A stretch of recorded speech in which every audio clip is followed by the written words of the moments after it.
Bismillahirrahmanirrahim. Assalamualaikum warahmatullahi wabarakatuh. Alhamdulillahi rabbil alamin wa bihi nasta'in ala umurid dunya waddin. Wassalatu wassalamu ala asyrafil anbiya'i wal mursalin wa ala alihi wa sahbihi ajma'in. Allahumma la ilma lana illa ma 'allamtana innaka antal alimul hakim. Rabbana zidna ilma warzuqna fahma. Allahumma inna nas'aluka ilman nafi'a wa rizqan tayyiba wa 'amalan salihan mutaqabbala. Allahumma ij'alna mimman yastami'una al-qawla fayattabi'una ahsana. Allahumma ij'alna birahmatika fi ibadikas salihin. Bapak-bapak, ibu-ibu, jemaah subuh, hafizakumullah wa ra'akum. Tidak henti-hentinya kita memuji, menyanjung, mengagungkan Allah, menggerakkan lidah kita, menyebut asmanya, membasahi bibir kita selalu dengan mengagung-agungkan asmanya, menyebut kalimat-kalimat yang sangat dicintainya sebagai rasa syukur kita kepada Allah Subhanahu wa taala.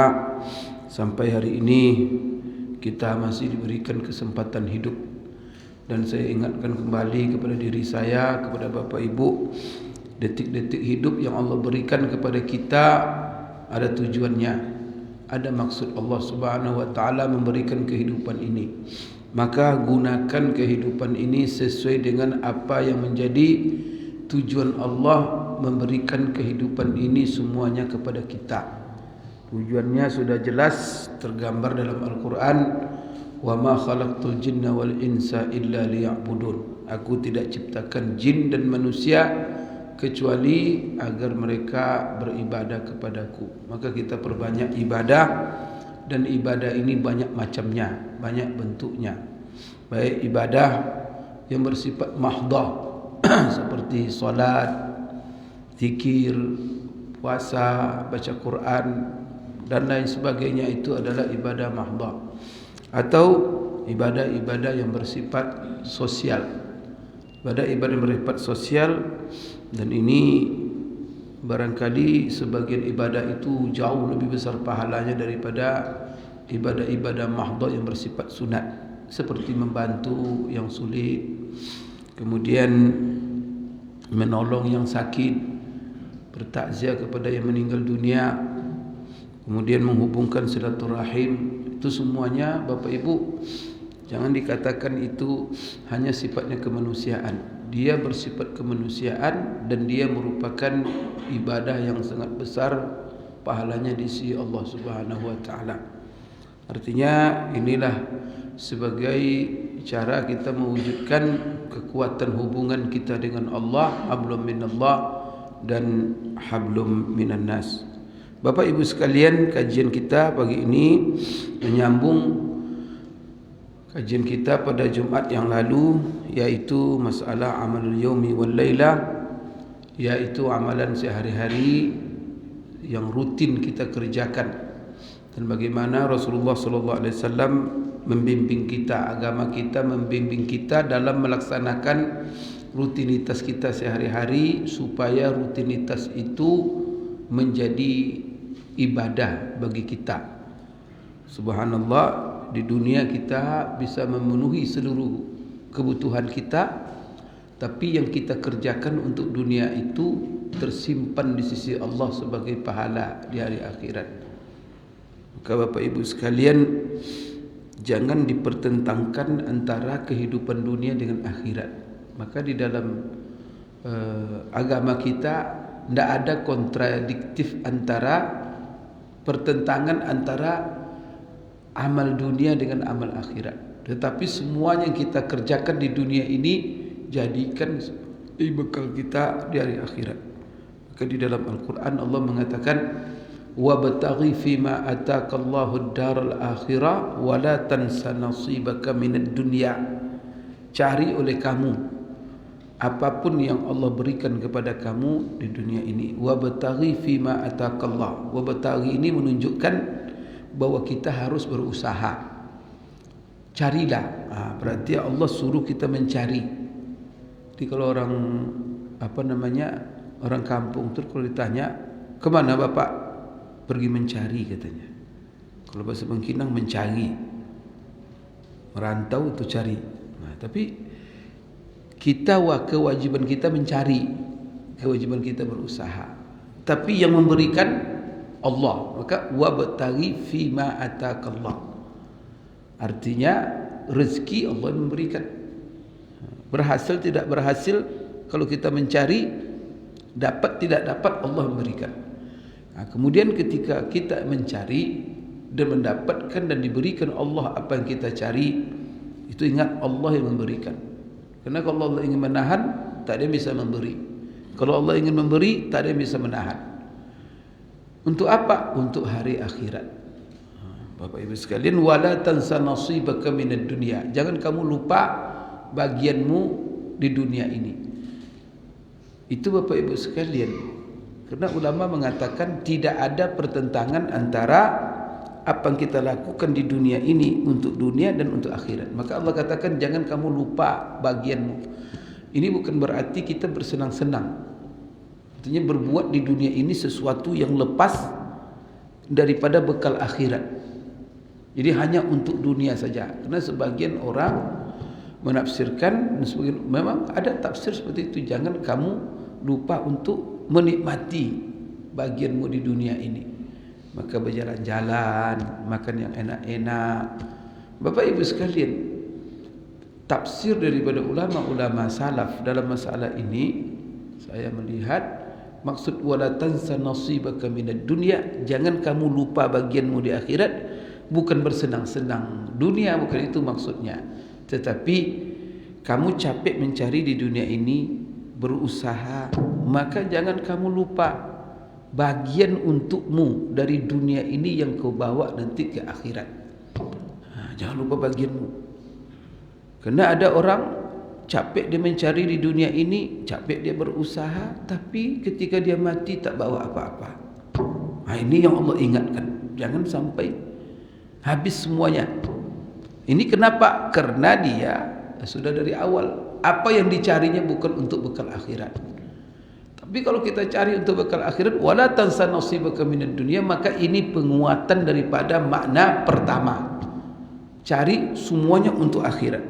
Dan ingat kata Allah, kamu capek mencari, lelah mencari, jangan kamu lupakan bagian kamu di dunia ini. Bagian yang kau bawa untuk ke akhirat, itu maksudnya. Maka wala tansa nasibaka minad dunya itu salah satu bentuknya, umpamanya kita wakafkan di antara harta kita yang telah capek kita mencari. Umpamanya kita dari kecil berusaha dapat kebun yang luas, ya sudah, ambil sebagian kebun itu diwakafkan, itulah untuk kita. Kemudian ada kita dapat kita duit, dapat kita umpamanya bisa membangun ruko sekian pintu. Ya, sekian pintunya kita wakafkan. Nanti meninggal dunia, itu menjadi wakaf yang akan mengalir untuk kita. Jadi wakaf yang mengalir untuk kita itulah bagian kita. Kenapa tafsirnya lebih condong begini? Jangan kamu lupa bagian kamu, maksudnya wakaf yang kamu tinggalkan, amalan yang kamu tinggalkan nanti mengalir pahalanya ke akhirat. Kenapa? Karena tidak ada pertentangan apa yang kita buat di dunia ini untuk akhirat. Kamu silakan bersenang-senang di dunia ini, nikmati. Kemudian apa yang kau nikmati itu menjadi pahala. Semuanya. Maka syarat pertamanya Bapak Ibu apa? Iman. Maka kalau sudah beriman, itu modal pertama. Maka kalau sudah beriman, tinggal Bapak Ibu sekalian jadikan seluruh yang kita kerjakan itu amal soleh. Apa syaratnya? Syaratnya dua saja. Yang pertama, Bapak Ibu sekalian, ikhlaskan apapun yang kita lakukan, ikhlaskan niat kita karena Allah. Kita buat, kita lakukan untuk Allah. Cari duit untuk Allah. Bagaimana kalau cari duit untuk Allah? Allah mewajibkan kalau kita dapat duit, kewajiban yang umpamanya nafkah, memberi nafkah anak, memberi nafkah istri. Maka kalau orang berusaha, ya Allah, saya bekerja, saya berusaha cari duit karena Engkau wajibkan aku untuk memberi nafkah istriku, maka aku berusaha untuk mencarinya. Maka berarti dia mencari duit, berusaha untuk melaksanakan kewajiban kepada Allah. Itu adalah ibadah yang luar biasa. Itulah sebabnya Rasulullah dalam sebuah hadis mengatakan, siapa yang keluar mencari rezeki untuk menafkahi anaknya, maka dia di jalan Allah. Mencari rezeki dengan niat mencari nafkah untuk istrinya, di jalan Allah. Mencari nafkah untuk orang tuanya, maka dia di jalan Allah. Fahuwa fi sabilillah. Meninggal dia di jalan, meninggal dia dalam berusaha, itu mati syahid dia. Itu luar biasa. Fi sabilillah itu maknanya pahalanya pahala syahid. Bapak Ibu sekalian, tidak ada kontradiktif antara apa yang kita amalkan di dunia ini dengan menikmati dunia ini dengan pahala di hari akhirat. Semuanya sejalan. Dunia dinikmati, kemudian Bapak Ibu pahala dapat. Tapi dengan catatan ikhlaskan untuk Allah, karena Allah. Yang kedua Bapak Ibu sekalian, mengikuti apa yang dicontohkan oleh Rasulullah sallallahu alaihi wasallam.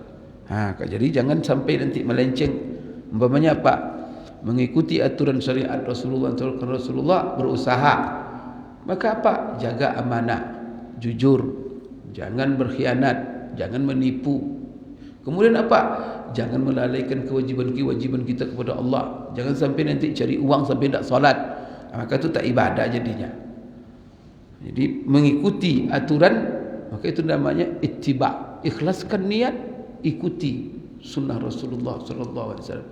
Bapak Ibu sekalian, maka pelajaran kita ini bagaimana kita melaksanakan kegiatan kita sehari-hari mengikuti sunnah Rasulullah SAW. Di samping niat kita tanamkan yang ikhlas, kemudian kita jaga bagaimana aturan Rasulullah dalam hal-hal yang kita lakukan sehari-hari. Bapak Ibu sekalian, kemarin kita adalah adab tata krama, kemudian apa yang diingatkan oleh Allah, diingatkan Rasulullah kalau kita keluar rumah di dalam berjalan. Terakhir kita kemarin membahas tentang kalau kita keluar di jalan, keluar kita banyak kepentingan. Di samping Bapak Ibu kita keluar adalah untuk yang baik-baik, jangan sampai kita keluar untuk yang tidak baik. Kemudian gunakan keluar kita itu untuk ibadah, berzikir. Maka kita keluar rumah, adabnya diantaranya tentu kita tutup aurat, sebagaimana yang diperintahkan oleh agama. Jadi jangan keluar nanti di rumah membuka-buka aurat. Nah kadang-kadang ya sebagian ibu-ibu, bapak-bapak sembarang saja keluar dengan celana pendek, paha nampak, kadang pusar nampak. Ini Bapak Ibu jadi dosa jadinya. Ibu-ibu keluar tidak berjilbab, berdandan berlebihan sehingga membuat fitnah. Ini Bapak Ibu sekalian kan tidak jadi ibadah, jadi dosa jadinya. Oleh karena itu, kalau Bapak Ibu diatur, pertama sekali ya tutup aurat yang baik. Kemudian yang kedua, keluar rumah itu dulu langkah kanan, karena begitu Rasulullah SAW. Setelah itu kalau pakai sandal, pakai sepatu dulu kaki kanan, pakai pakaian dulu kaki kanan. Atau adab-adab itu perlu diperhatikan. Ketika kita pakai celana, kita dahulukan kaki kanan. Apa terbetik dalam niat kita? Ini dicontohkan Rasulullah. Itu jadi ibadah itu. Kemudian keluar rumah baca doa, keluar rumah, Masya Allah. Maka ibadah semua. Bismillahirrahmanirrahim. La haula wala quwwata illa billah. Kemudian Bapak Ibu keluar kita berjalan. Maka ketika berjalan mungkin dengan jalan kaki. Maka ketika jalan kaki berjalan dengan seimbang, berjalan dengan normal, dengan tawaduk, dan jangan melihat jalan kita jangan kelihatan sombong, jalan orang angkuh. Kenapa? Jalan orang angkuh Bapak Ibu sekalian, mengangkat kepala, membusungkan dada, kemudian melenggok-lenggok. Itu kan tidak dibenarkan dan ini dilarang dalam agama.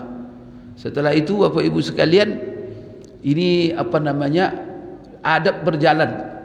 Kalau kita pakai mobil, bagi kita tetangga, jangan ditutup kaca mobil kita. Maka buka kaca mobil kita, apalagi bertemu dengan orang. Kalau ketika tidak ada orang depan kita, tidak ada masalah. Tapi kalau ada orang, apalagi tetangga, kadang dia sambil membersihkan, menyapu depan rumahnya seperti kita di sini nih. Keluar mobil, buka pintu kaca kita. Kalau ada yang sedang menyapu, sapa, Assalamualaikum, Assalamualaikum. Ada yang duduk, sapa. Kita berjalan. Karena kita sendiri Bapak Ibu, ada tetangga atau ada lingkungan ini, setiap keluar rumah tutup kaca. Apa kesan kita? Ini orang ini sombong sekali. Kan begitu. Kita Bapak Ibu sekali di dalam Islam, adab-adab seperti ini itu perlu diperhatikan walaupun remeh. Karena itu ibadah Pak. Kalau kita buka kaca kita, kalau ada ketemu Assalamualaikum, salam itu sendiri ibadah. Kita berikan senyum kepada dia. Senyummu terhadap kepada wajah saudaramu sedekah. Kita lihatkan wajah ceria Bapak Ibu. Ceria itu adalah kebaikan menjadi pahala bagi kita. Jangan diremehkan kebaikan seperti ini. Kemudian apa lagi? Menanamkan kasih sayang antara sesama. Maka kalau semua orang itu menghargai orang lain, maka orang lain juga menghargai kita. Kita umpamanya ketika keluar satu, Assalamualaikum, Assalamualaikum, asal ketemu kita jalan semua, pasti tertanam cinta, kasih sayang. Apalagi salam itu Bapak Ibu sekalian, apa kata Rasulullah? Saya juga pernah jelaskan dan saya ingatkan, ini nilai yang kadang-kadang dianggap remeh oleh kebanyakan orang. Padahal Rasulullah tekankan sekali, lan tadkhulul jannata hatta tu'minu, kata Rasulullah. Kamu tak akan masuk surga sampai kamu beriman. Walan tu'minu hatta tahabu. Kamu tak akan beriman, kata Rasulullah, nak sempurna iman kamu sampai kamu saling mencintai. Kemudian apa kata Rasulullah? Awala adullukum ala syai'in idza fa'altumuhu tahabbtum? Maukah saya tunjukkan kepada kamu satu amalan, apabila kamu lakukan amalan ini kamu akan saling mencintai. Jadi kata Rasulullah, tak akan masuk surga sampai beriman. Dan kita tak akan sempurna iman sahak kecuali saling mencintai. Maukah saya tunjukkan kepada kamu satu amalan, kalau kamu amalkan kamu akan saling mencintai. Apa kata sahabat? Mau ya Rasulullah. Hafsus salam fima bainakum. Maka Rasulullah menjawab, tebarkan salam antara sesama kamu. Salam. Kalau Bapak berhenti, Assalamualaikum. Coba kita kalau disalamin orang, ya Allah terima kasih. Pertama terkesan dia menghargai kita, menghormati kita. Tapi coba lewat saja. Siapa lah itu yang lewat? Apalagi tahu kita mobilnya. Tetangga itu kasar. Kan begitu. Timbul suuzon dalam hati kita. Itu penyakit Bapak Ibu, penyakit sosial. Itu tidak berakibat nanti saling benci-membenci. Kalau begitu dia balas pula nanti. Kalau aja nanti tidak saya hargai pula. Tapi kalau saling menghargai, Assalamualaikum, nanti yang lain, ya Allah dia. Maka besok temu begitu juga. Salinglah salam. Saling menghormati. Kalau sudah saling menghormati, saling menghargai. Bapak Ibu sekalian, terjadilah ukhuwah. Terjadilah saling cintai mencintai. Kalau sudah saling mencintai di dunia ini, kalau kita sudah saling mencintai dalam hidup, Allah pun cinta kepada kita. Ini Bapak Ibu sekalian ya. Penting sekali hal ini. Jadi jangan berjalan dengan sombong. Sikap-sikap sombong, sikap-sikap angku ketika kita keluar rumah dalam perjalanan kita, jangan sekali-kali diperlihatkan. Karena itu Bapak Ibu tidak sesuai dengan adab dalam agama kita. Agama kita ini tinggi nilainya, halus sekali, menyentuh perasaan manusia yang paling dalam dirinya. Maka sikap-sikap ini penting sekali. Di dalam Al-Quran Allah katakan, wala tusa'ir khaddaka linnas wala tamshi fil ardi maraha. Jangan kamu sekali berjalan di muka bumi dengan sombong dan angkuh. Kemudian Bapak Ibu sekalian, setelah itu Bapak Ibu sekalian, hal-hal yang haram kita lihat di jalan yang tidak dibolehkan oleh agama, tundukkan pandangan kita. Maka di sini ghaddul basar. Kadang-kadang kan ada anak-anak gadis, perempuan-perempuan Bapak Ibu yang keluar tidak ada menutup aurat. Maka laki-laki jangan mata kita. Kalau begitu tundukkan pandangan kita. Walaupun barangkali kita salam kepada dia, tapi tundukkan pandangan. Maka bapak-bapak dan ibu-ibu kalau tidak mahram, ya jangan begini. Maka tundukkan. Yang mana di sini kan jangan kamu buang wajahmu ketika kamu menemui orang. Itu Bapak Ibu selama tidak mengandung hal-hal yang diharamkan. Maksudnya bapak sama bapak itu jangan itu nanti palingkan muka kita sedang bercerita atau bertemu dengan orang. Itu salah. Tapi kalau ketemu dengan perempuan itu tidak mahram, jangan dilihat begitu terus. Melotot. Salah pula karena ada aturan yang lain, yaitu ghaddul basar. Berarti jangan kamu palingkan pipimu ketika kamu berbicara dengan orang, wala tusair khaddaka linnas. Tapi Bapak Ibu sekalian, menundukkan pandangan kalau nanti pandangan itu kepada yang haram, maka wajib ditundukkan. Jadi kalau ada ibu-ibu bertanya umpamanya, datang Pak, gimana? Jadi kita lihat auratnya memfitnah. Kemudian kalau kita melihat lama-lama, baru tundukkan pandangan, jawab nanti sekedarnya apa yang ditanyanya. Karena kadang-kadang Bapak Ibu setan masuk di situ. Maka yang berikutnya ghaddul basar. Tundukkan pandangan kepada yang diharamkan.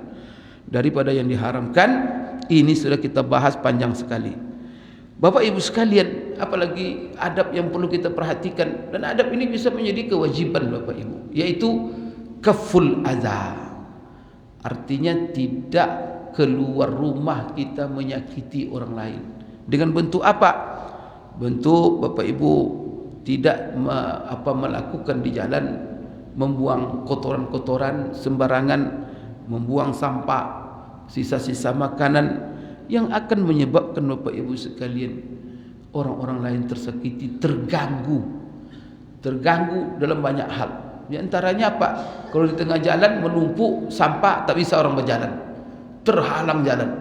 Kadang-kadang kita di Bapak Ibu sekalian di jalan, kita buang sampah di pinggir jalan pun. Pinggir jalan itu Bapak Ibu ada hak orang berjalan kaki. Kalau kita buang sampah terpeleset orang, Bapak Ibu, kemudian cacat dia, cedera dia, ingat itu. Kalau itu akibat daripada perbuatan kita yang menanggung dosanya. Maka segala hal yang kita yang mengakibatkan, apalagi itu sudah ada larangannya. Terpeleset orang, jatuh cedera orang, walaupun cuma sampah pisang yang kita buang di tengah jalan itu, atau injak oleh orang, terpeleset, cedera, tanggung dosanya. Oleh karena itu di sini Bapak Ibu dilarang kita keluar, kemudian ketika keluar kita melakukan tindakan-tindakan sembrono, tindakan-tindakan yang tidak baik. Ini kaful adza. Jadi menahan diri untuk tidak menyakiti orang di jalan. Maka tindakan-tindakan kita dipikirkan.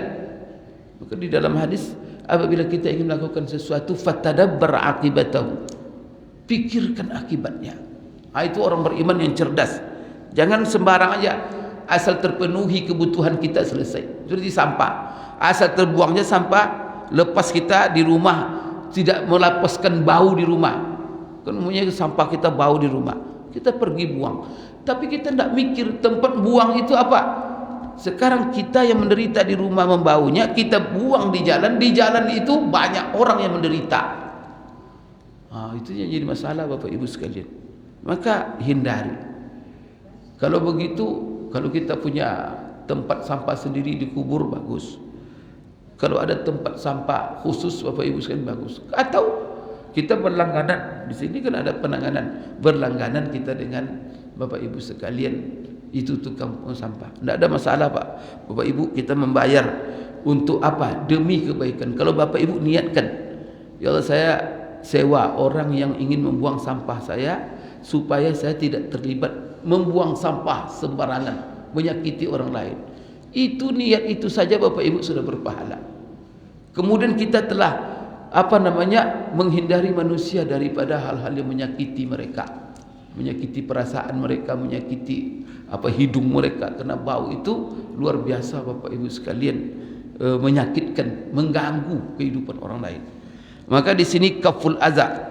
Di dalam hadis Rasulullah sallallahu alaihi wasallam, Bapak Ibu sekalian, di antaranya ada kewajiban yang disebut Rasulullah sallallahu alaihi wasallam. Rasulullah sallallahu alaihi wasallam dalam hadis yang diriwayatkan, ada hadis yang sahih. Apa kata Rasulullah sallallahu alaihi wasallam dari Abu Sa'id Al-Khudri? Rasulullah sallallahu alaihi wasallam berkata, "Iyyakum wal julus ala turuqat." Jauhi oleh kamu duduk-duduk di jalan. Itu pesan Rasulullah. Coba lihat Rasulullah Bapak Ibu sekalian. Sampai masalah di jalan kita diatur. Maka dikatakan Rasulullah, iyyakum, hindari oleh kamu, wal julus fit turuqat, duduk-duduk di jalan. Faqalu, mana bud, ya Rasulullah, Kadang-kadang kami keluar di jalan itu sampai sesuatu yang tidak bisa kami Rasulullah menghilangkan. Kenapa? Karena itu adalah budaya kami. Innama hiya majalisuna. Duduk-duduk di jalan itu kadang-kadang merupakan majlis-majlis kami. Di situ kami bertemu ya Rasulullah, natahaddatsu fiha. Kami saling berbicara antara satu dengan yang lain. Sekarang kamu larang ya Rasulullah, bagaimana kami itu berat sekali. Jauhi oleh kamu duduk-duduk di jalan. Maka Bapak Ibu sekalian, apa kata Rasulullah sallallahu alaihi wasallam? Fa idza abaitum illa al majalis fa'atut tariqa haqqaha. Kalau kalian tidak mau dilarang, harus juga kalian duduk di jalan, ya sudah, tak ada masalah. Tapi ingat, berikan kepada jalan itu haknya. Jadi ada namanya hak jalan. Jadi kalau kita mau duduk-duduk di kedai, ya silakan bercerita-cerita. Kita duduk-duduk sama-sama tetangga, ya banyak cerita. Tapi jangan ceritanya cerita yang tidak benar. Jangan di situ menghibah. Tapi cerita untuk apa? Saling ketemu, menghibur, tidak ada masalah. Tapi apa kata Rasulullah SAW? A'tut tariqa haqqaha. Berikan oleh kamu jalan itu haknya. Apa haknya? Qalu wa ma haqqut tariq ya Rasulullah. Mereka bertanya, apa hak jalan itu ya Rasulullah? Qala ghaddul basar. Ini yang disebut Rasulullah. Kalau kita berjalan, ingat apa hak-hak jalan yang wajib kita bayar, yang kita tunaikan. Pertama, tundukkan pandangan dari segala yang diharamkan. Itu jaga pandangan. Yang kedua, apa kata Rasulullah? Kafful adza. Jangan sampai kamu di jalan itu membuang sesuatu yang menyakiti. Artinya menahan untuk mengganggu dan menyakiti orang lain selama di jalan. Dengan bentuk apa saja. Apakah dengan bentuk ucapan? Kan ada anak-anak muda kadang-kadang duduk-duduk di jalan tu ketemu anak-anak gadis tu dikode-kode, diketawain apa macam-macam kan. Ini digoda-goda. Bapak Ibu, itu tidak sesuai dengan adab Islam. Itu termasuk melecehkan orang lain, merendahkan orang lain, mempermainkan harga diri orang lain.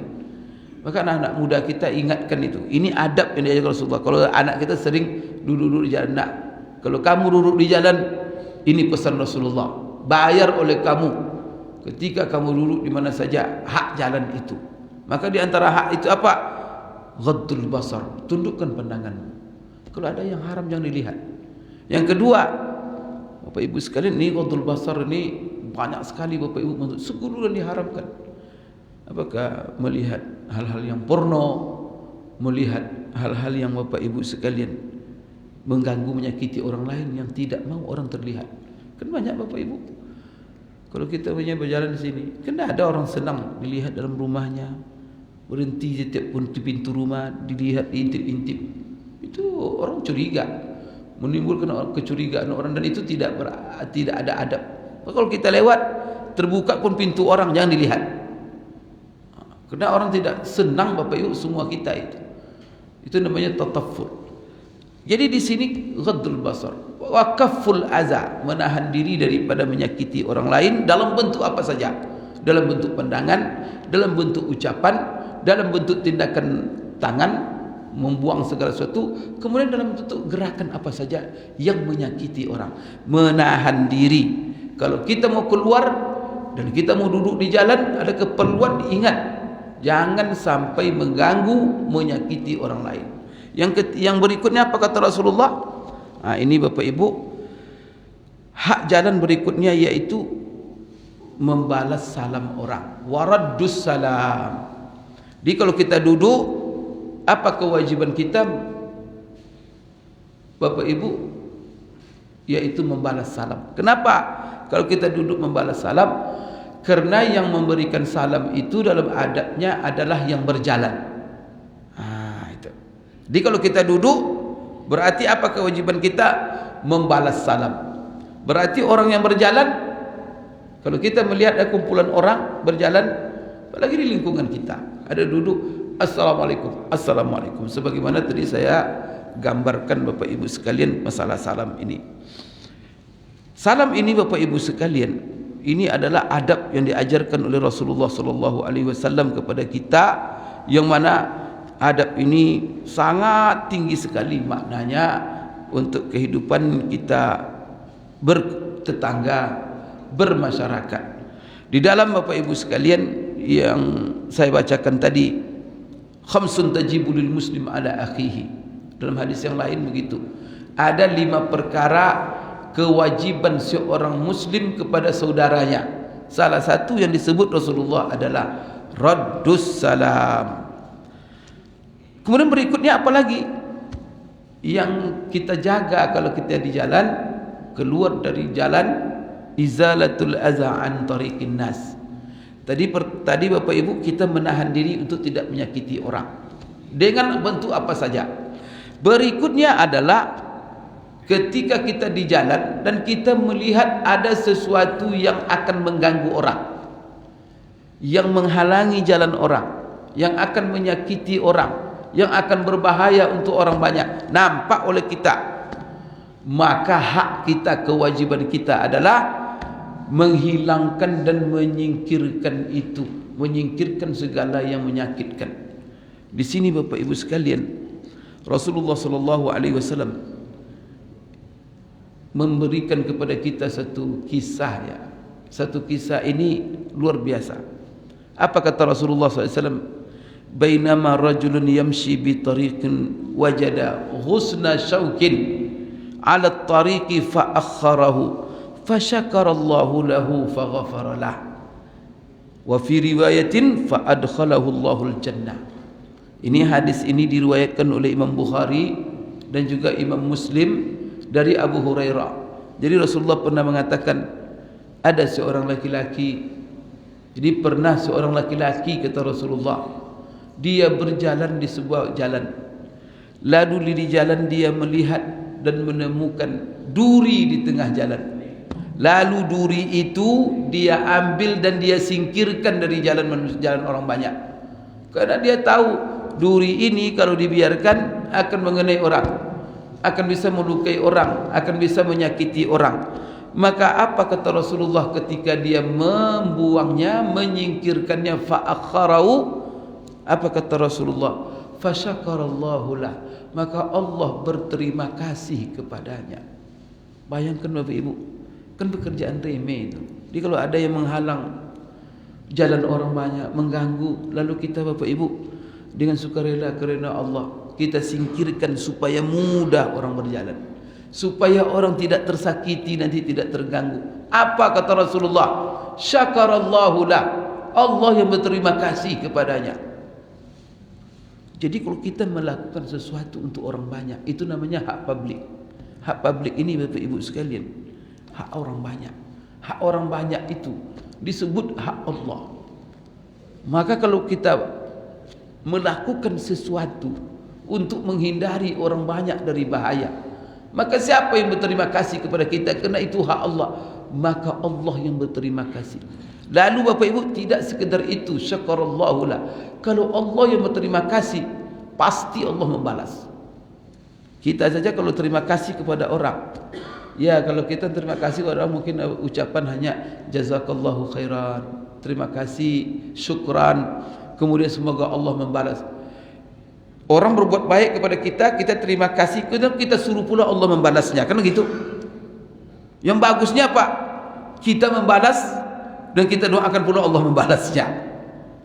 Maka dalam sebuah hadis Rasulullah sallallahu alaihi wasallam mengatakan, idza uhsina ilaikum, apabila diperlakukan kamu suatu kebaikan atau ada seseorang berbuat baik kepada kamu, apa kata Rasulullah? Fakafiuhu, balas kebaikannya itu dengan balasan yang setimpal atau yang lebih baik. Kalau dia umpamanya kebaikannya itu bernilai 100.000, kita balas dengan 200.000. Kalau seandainya kebaikannya bernilai 500, kita balas 1.000.000. Itulah ibaratnya Bapak Ibu sekalian kebaikan. Kenapa hal ini disuruh oleh Rasulullah kita membalas kebaikan? Karena ada orang Bapak Ibu, banyak orang sudah berbuat baik kepada dia, berjasa, tapi dia tidak acuh tak acuh saja, seolah-olah tak pernah orang itu berbuat baik. Dalam hal ini kan namanya tidak pandai membalas jasa. Bapak Ibu, ini ada efek sosial yang luar biasa. Kalau kita tidak mau membalas jasa dan tidak pandai balas jasa, apa akibatnya? Kehidupan ini Bapak Ibu sekalian, sempit. Kenapa saya katakan sempit? Kalau kita tidak pandai balas jasa, berbuat baik kepada orang ketika orang membuat baik kepada kita, dan tidak pandai membalas kebaikan, enggan nanti manusia untuk berbuat baik. Karena semua orang menganggap saya juga berbuat baik capek-capek saja, saya tidak menerima apa-apa. Dan itu sifat manusia. Maka kita ini dibebankan Bapak Ibu sekalian oleh Rasulullah, apabila orang berbuat baik, balas kebaikannya itu. Dan bahkan bukan hanya fakafi'u itu seimbang. Apa kata Rasulullah? Atau balas dengan yang lebih baik. Begitu Rasulullah akhlak. Kalau seandainya semua orang berbuat baik lalu dibalas orang, maka terdorong orang untuk banyak berbuat baik, lebih banyak lagi.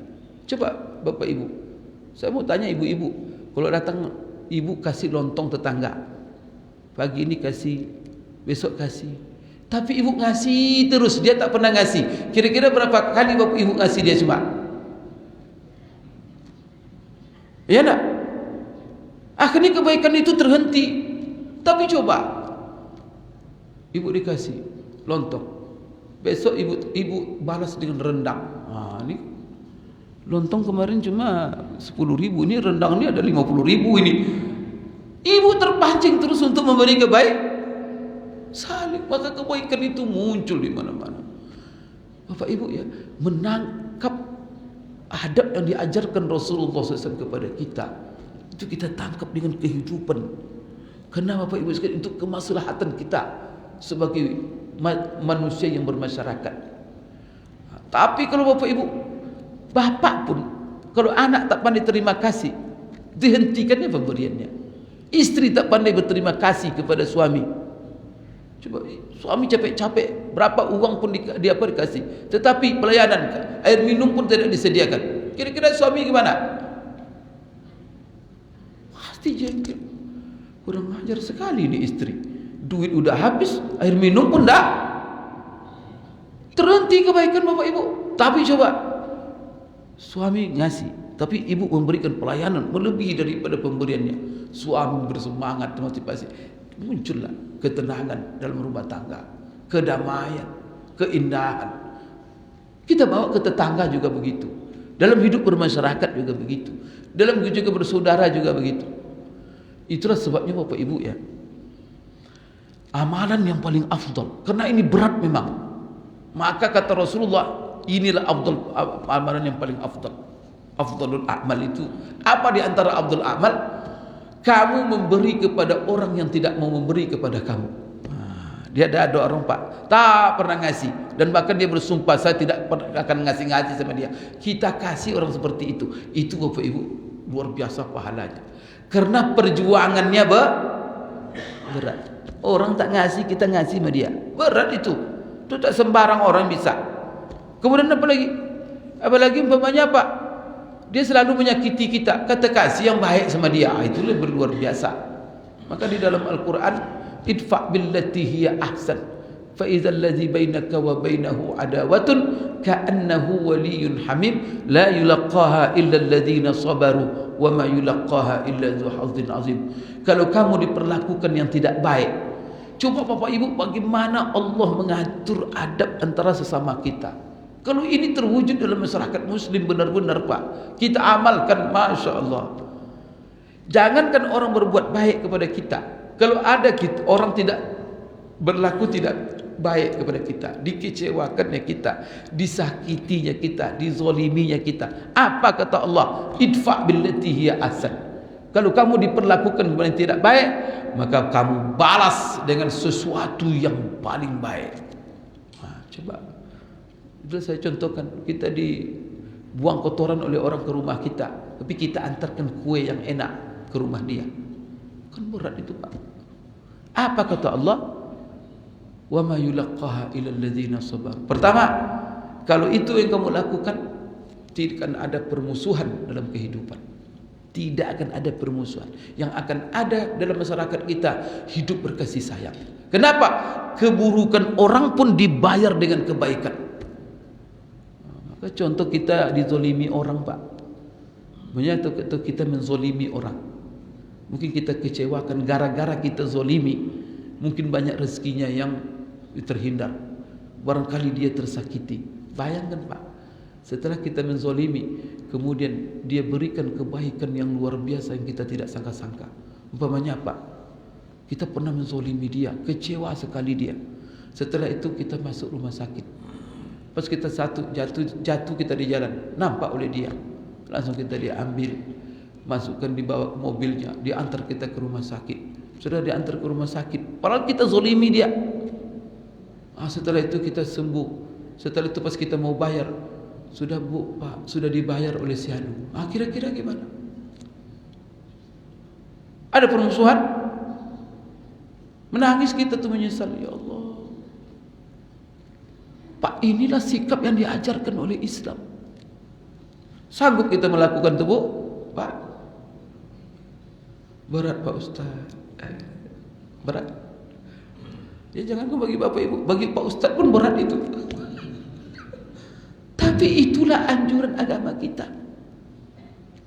Kita kan setan yang kita ikuti, berlomba-lomba. Satu kejahatan orang kita balas 10. Bagaimana hidup ini tidak komplit isinya? Bagaimana hidup ini tidak panas?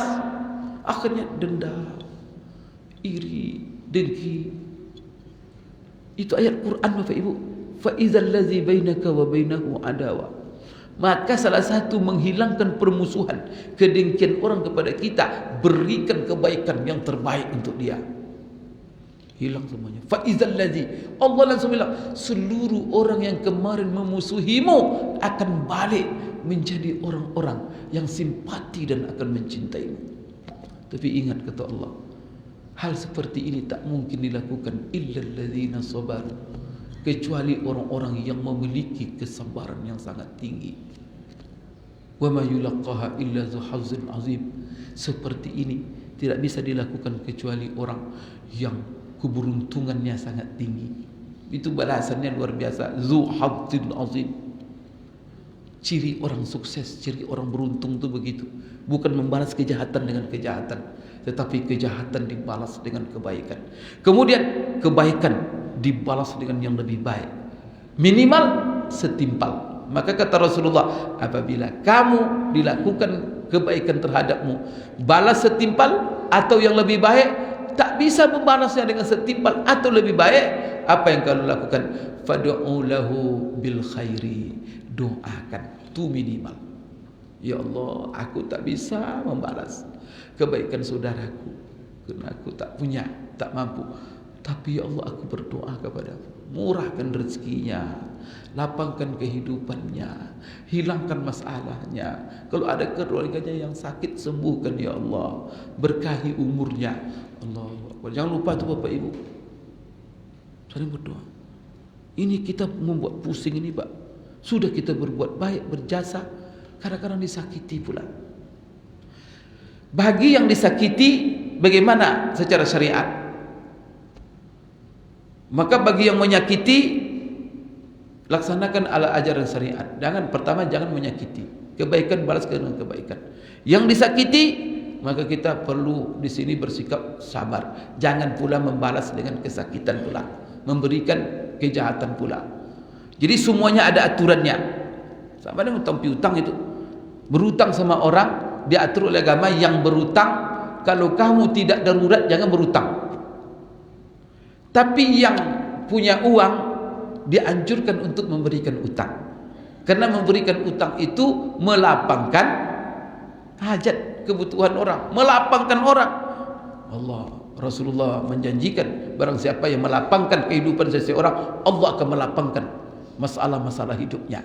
Berarti satu sisi Allah atur semuanya. Kita di pihak mana?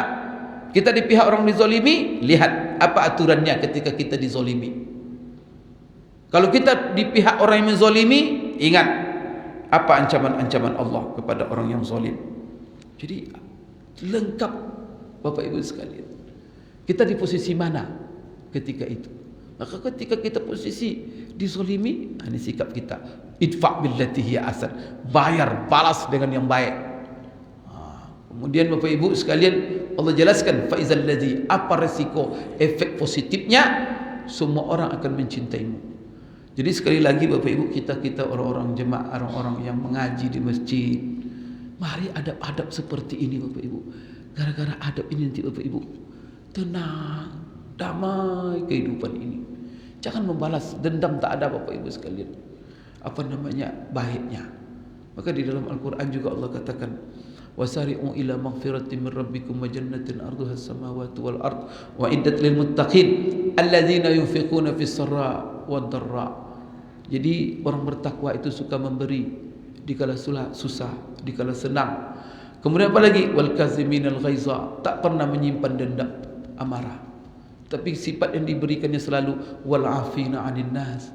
Kemudian dia suka memberi maaf kepada orang lain. Kemudian bukan hanya sekedar itu, Bapak Ibu, wallahu yuhibbul muhsinin, dan dia selalu berbuat baik dan memberikan kebaikan. Kalau tadi allazina yunfiquna fis sarra'i wad dharra berupa materi, uang.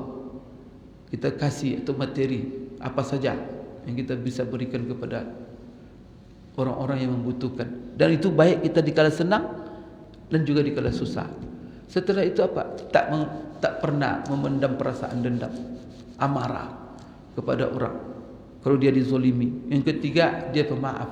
Kemudian apa? Dia selalu berusaha berbuat kebaikan dalam bentuk apa saja. Apakah dalam bentuk kata-kata, apakah dalam bentuk tindakan, apakah Bapak Ibu sekalian dalam bentuk memberi. Ini luar biasa Bapak Ibu, adab-adab yang diajarkan agama kita. Tapi kadang-kadang sebagian orang bilang, hayalan aja itu Pak Ustaz. Hayalan apa? Rasulullah sudah mempraktikkan. Tak mungkin dipraktikkan. Mungkin. Kalau tidak mungkin dipraktikkan, tak mungkin Allah menyuruh kita. Cuma mau kita atau tidak. Tapi yakin Bapak Ibu, kalau ini kita praktikkan, Allahu Akbar. Karena sekarang masalahnya begini, kita hidup lagi di kota Bapak Ibu, terkontaminasi dengan nilai-nilai Bapak Ibu kadang-kadang yang menyebar di tengah-tengah kita yang tidak baik. Seperti apa Pak? Nilai-nilai sekuler umpamanya. Sekuler itu orang memisahkan antara agama dan dunia, urusan dunia ini. Maka sehingga apa? Sekuler ini melahirkan namanya kapitalis. Kapitalis itu apa? Orang cuma di dunia ini berlomba-lomba cari duit aja, cari kekayaan. Maka dulu ada dua sistem di dunia ini. Yang Bapak Ibu itu runtuh. Manusia sendiri tidak setuju. Apa di antaranya? Sosialis. Sosialis itu runtuh. Karena sosialis ini Bapak Ibu, dia berkedok supaya kekayaan itu merata. Sama. Dibagi kekayaan itu semua sama. Tapi tidak menghargai hak individu. Tapi kurang ajarnya sosialis ini, elit-elitnya Bapak Ibu bermewah-mewah. Apa kata dia saja kekayaan ini, maka dia memperbudak masyarakat. Tapi elit-elitnya, auzubillah, saya melihat negara-negara yang berideologi ideal sosialis ini, sosialis komunis, kan itu tuh, komunis sosialis. Auzubillah Bapak Ibu, rakyatnya susah-susah, tapi elitnya bermewah-mewah. Jadi ini kan penjajahan sebenarnya. Orang disuruh tidak boleh memiliki, makan saja cukup, semua kebutuhan hidup biasa saja. Kepemilikan pribadi tidak boleh, ini tak boleh. Tapi elit-elitnya, astagfirullah, maka runtuh Bapak Ibu. Karena tidak mungkin orang setuju. Kemudian ada lagi sekuler, orang kaya ke kapitalis. Kapitalis ini apa sistemnya? Masing-masing orang cari kekayaan saja. Maka kapitalis telah melahirkan sikap namanya individualis. Masing-masing hanya mementingkan diri sendiri. Pokoknya dia mencari kekayaan, menghalalkan segala cara. Setelah itu tak peduli dapat kekayaan untuk kenikmatan dunia. Oh, orang susah di sampingnya, orang mau mati di sampingnya, orang apa? Tidak peduli Bapak Ibu. Datang Islam, maka Islam agama pertengahan. Pertama adalah Islam agama yang menghargai hak individu. Maka kita siapa yang berusaha kuat, silakan memiliki. Tetapi ingat, raih semuanya itu dengan cara-cara yang halal. Karena kalau dengan cara-cara yang halal pasti tidak menzolimi orang. Maka semua yang halal dalam agama kita disebut halal karena di situ tidak ada merugikan orang. Kalau sudah ada menzolimi orang, maka dia jadi haram. Maka seluruh tindakan mencari rezeki merugikan orang lain haram hasilnya. Itu Bapak Ibu. Maka seperti riba haram, menipu haram. Apapun Bapak Ibu merugikan orang lain. Maka apa itu dasarnya? La darara wa la dirar. Tak boleh kamu merugikan orang dan kamu dirugikan. Tak boleh membahayakan dan juga kamu saling membahayakan. Tak boleh saling memberi mudarat. Itu kan mudarat itu salah satu bentuknya Bapak Ibu. Maka saya mempelajari dalam muamalah kontrak-kontrak, akad-akad antara kita. Mana akad yang diharamkan? Seluruh akad yang merugikan orang lain pasti haram. Maka di sini Bapak Ibu, datang Islam silakan kamu kaya, tapi kaya kamu tempuh dengan cara-cara yang halal. Silakan. Maka tidak ada di dalam Islam berapa batas kekayaan yang boleh kita miliki. Tidak ada. Silakan kalau bisa kita yang paling kaya di dunia. Cuman syaratnya raih dengan cara-cara yang halal. Jangan dengan haram sama sekali. Tapi kalau kamu akan meraihnya dengan cara-cara yang haram, sedikit yang halal jauh lebih baik daripada banyak tetapi penuh dengan yang haram. Apa gunanya? Tidak berkah untuk kehidupan kita. Tapi kalau sedikit tetapi halal, Allah akan berkahi. Sedikit yang halal dan kita syukuri, itu akan membawa berkah yang banyak. Tapi yang banyak tetapi Bapak Ibu tidak tahu menahu hal haram lantak saja, itu akan Allah hilangkan berkahnya. Jadi individualis ini apa terjadi? Masing-masing mengurus dirinya. Maka umat Islam tidak. Umat Islam Bapak Ibu, dia disuruh mencari kekayaan. Tapi kekayaan itu untuk apa? Pertama untuk ibadah kepada Allah. Yang kedua, untuk kekayaan itu kita gunakan untuk silatur. Kalau punya uang kita kan enak Bapak Ibu. Sedih kita kalau ada tetangga susah, kita juga susah. Ya Allah, masing-masing berpikir, aduh saya ingin membantu tetangga ini, tapi saya sendiri. Ini orang begini Pak, mengeluh seperti itu berpahala kita sudah itu. Ya kita sedih. Ya Allah, saya ini miskin juga. Saya kepengen membantu tetangga miskin, tetangga anak yatim. Ya Allah, kepengen saya, tapi saya tak punya duit, tak punya rezeki. Apalagi doa, ya Allah berikan rezeki supaya saya. Itu ibadah Bapak Ibu.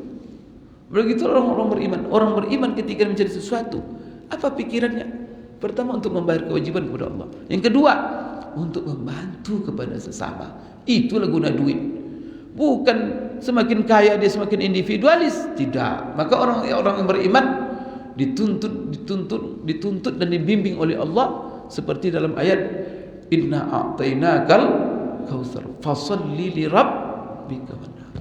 Apa dituntun Allah? Kami yang telah memberikan nikmat kepada kamu.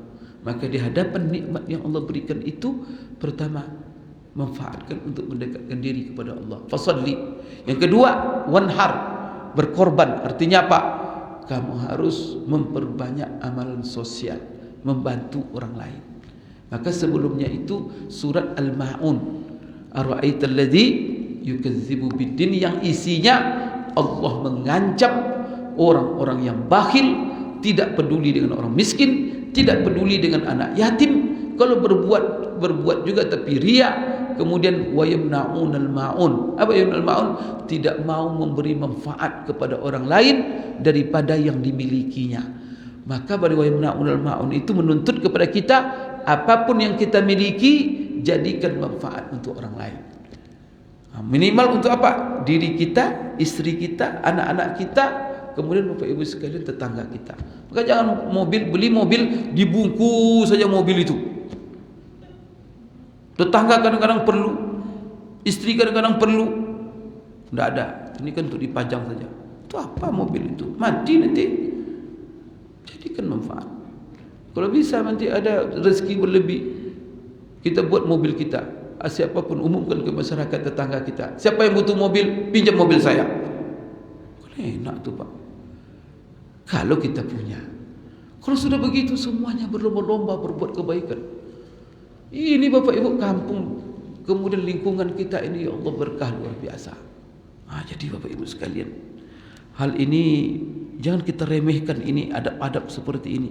Maka kita jangan hidup seperti sekuler. Walaupun kita di kota, orang kota ini Bapak Ibu penyakitnya itu tertular oleh penyakit kapitalis tadi, sehingga individu. Kalau Bapak Ibu, kalau kita di kampung, kita tahu nama sekampung itu, siapa itu rumah siapa. Kalau di kota, Pak Bu, rumah si Anu mana? Aduh, saya tidak tahu Pak. Padahal tetangga sebelah dia. La ilaha illallah. Bapak Ibu, ini bukan adab Islam. Padahal Islam Bapak Ibu sekalian, wajib kita itu. Kalau yang sakit kita jenguk, ada yang meninggal kita takziah. Hanya hak-hak kewajiban kita yang Bapak Ibu sekalian bertentangan dengan individualis. Maka alhamdulillah Bapak Ibu sekalian, sekarang orang-orang barat sendiri menderita secara Bapak Ibu batin. Kenapa? Karena sikap individualis yang ada dalam diri mereka. Kenanya jadi dunia kapital. Dunia ini adalah uang. Maka mereka katakan time is money. Hidup itu adalah uang. Maka sekarang nyembah uang. Tapi apa yang terjadi? Cari uang banyak-banyak, bahagia mereka, banyak sengsara Bapak Ibu. Duit banyak tetapi apa? Batin, jiwa bergejolak, hidup tak tenang. Apa buktinya Pak Ustaz? Buktinya apa? Mereka orang-orang kaya itu Bapak Ibu, banyak di barat itu kita dengar mereka berakhir dengan bunuh diri Bapak Ibu. Itu orang bunuh diri itu pertanda apa? Tenang jiwanya. Orang bunuh diri itu orang tenang pikirannya. Gejolak. Uang banyak. Saya pernah ceritakan di sini. Beberapa tahun yang lalu ada konglomerat Soviet. Dia punya pesawat. Dia perusahaan pesawat pribadi, bukan pesawat pribadi aja. Pesawat komersial. Dia punya kapal. Dia punya gedung-gedung hotel di kota-kota besar, di Hong Kong, di mana-mana. Bapak Ibu coba lihat. Orang kaya seperti itu mati terjun dari lantai 7. Itu konglomerat.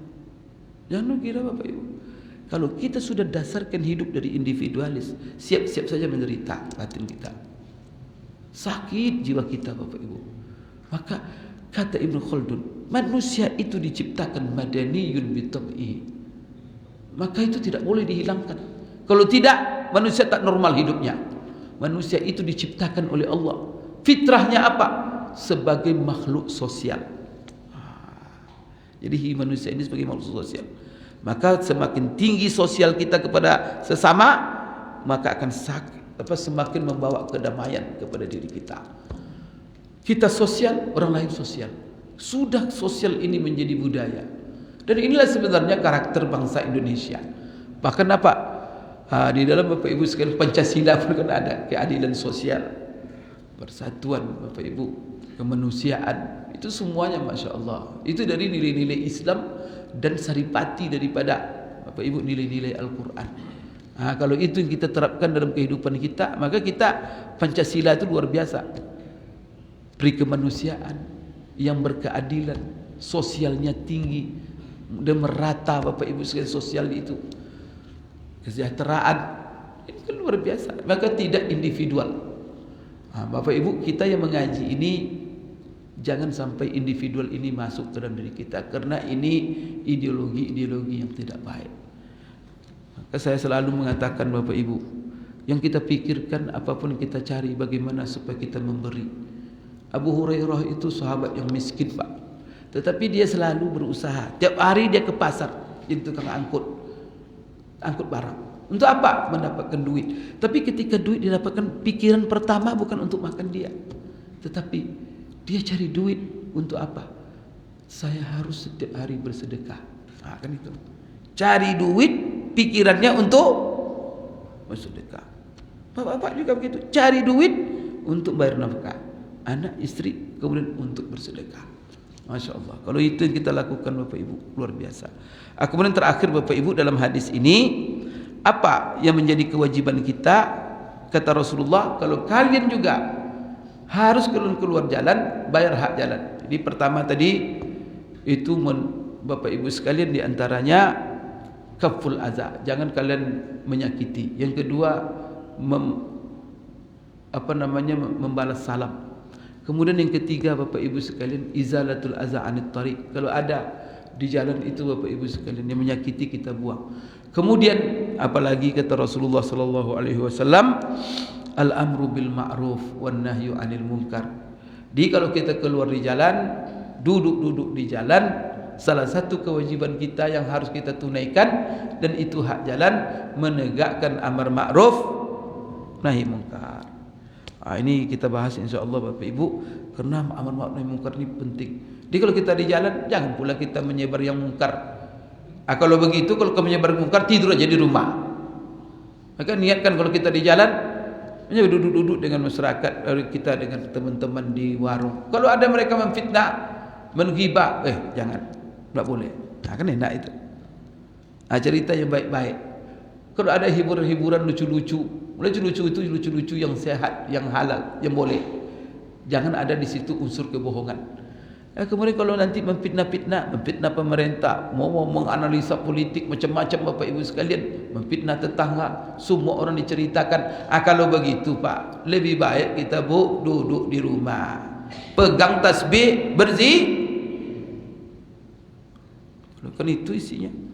Duduk sama-sama, tidak ada masalah. Di masjid atau di rumah orang isinya pengajian, diundang ustaz, daripada nanti diisi nanti tak apa-apa cerita dosa, berkumpul tapi dosa. Lebih baik di samping kita duduk, undang ustaz memberikan nasihat, bermanfaat.